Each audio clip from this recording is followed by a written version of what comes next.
This is a pretty short story, and a simple enough tale at that. But it's something that's stuck with me for over 30 years now. The year was 1994. I was in 7th grade at the time, along with my cousins, Carlos, Chanel and Shyla. We went to school on Palm Island, but on the holidays, we would visit my uncle, my aunt and my cousins out near Devonport in the Northern Territory. It was on one of these visits that my story takes place.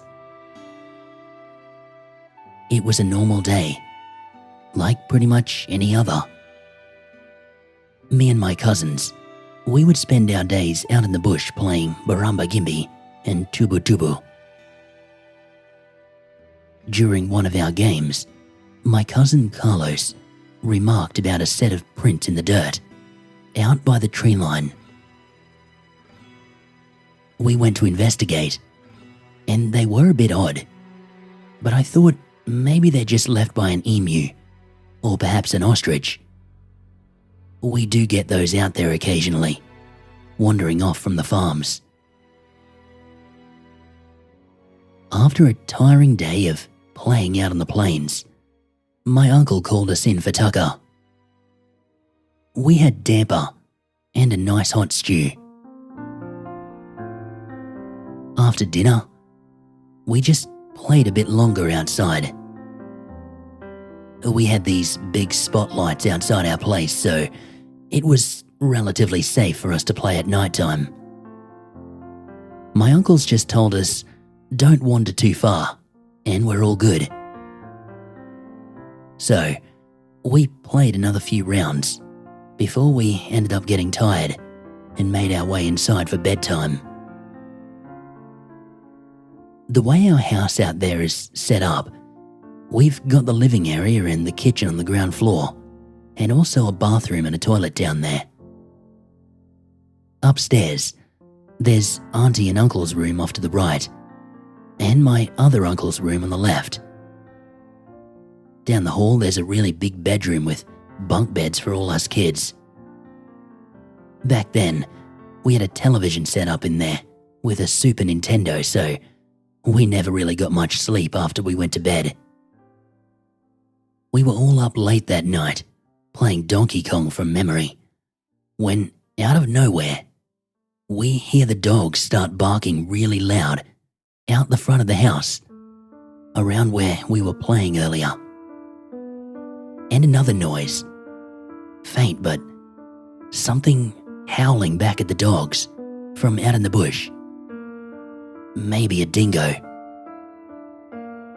We do get dingoes out there, so at that point, I quickly ran downstairs to grab the dogs to bring them inside.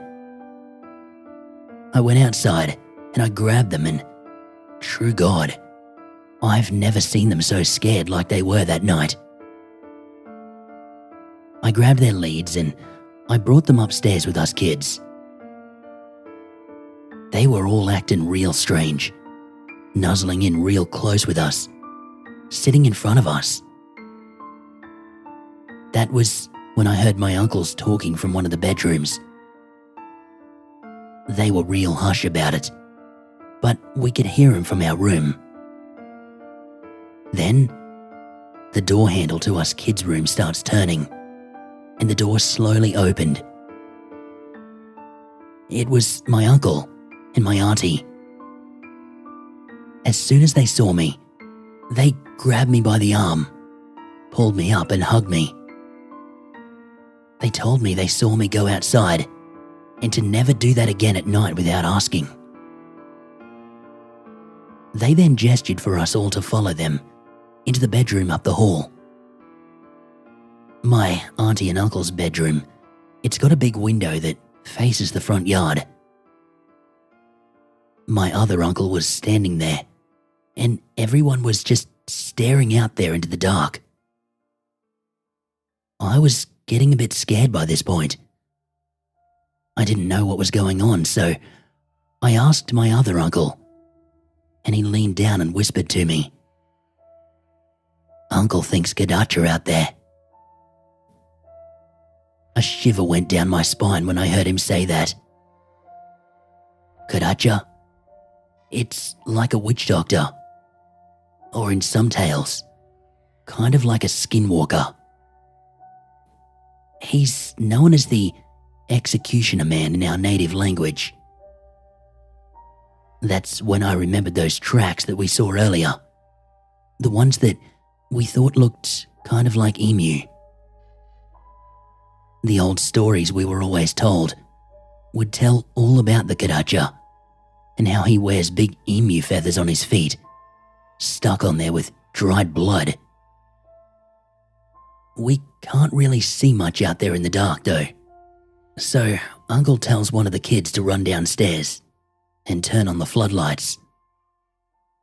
My cousin runs down there, and a minute later, the floodlights come on. Right there, in the middle of the front yard, was a huge-looking dingo.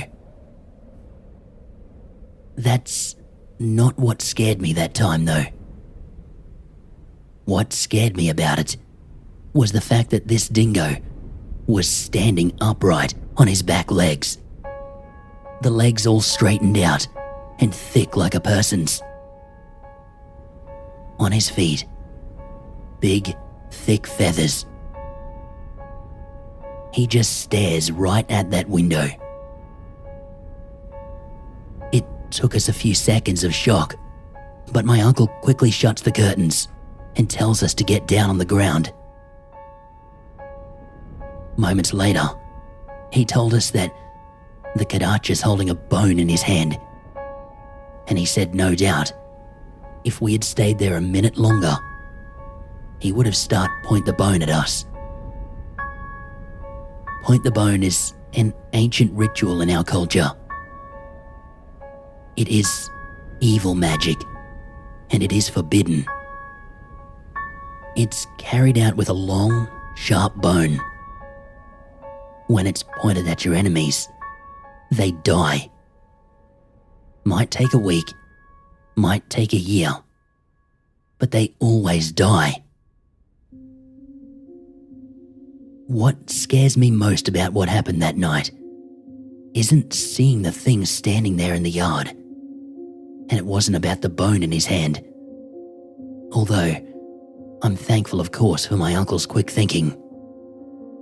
But nah, what scares me most is thinking back to when we were playing in that yard and walking right over to that dark tree line, looking at those fresh tracks.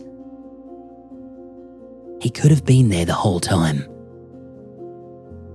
And later that night, when I run out to grab the dogs, for sure, he was right there near me, looking right at me. I was totally exposed and vulnerable, and I didn't even know it. The land out there can be a scary place. There are ancient, unseen things in the outback that we don't fully understand and never could understand. But they see us clear as day. And some of them haven't learned to tell the difference between friend and foe.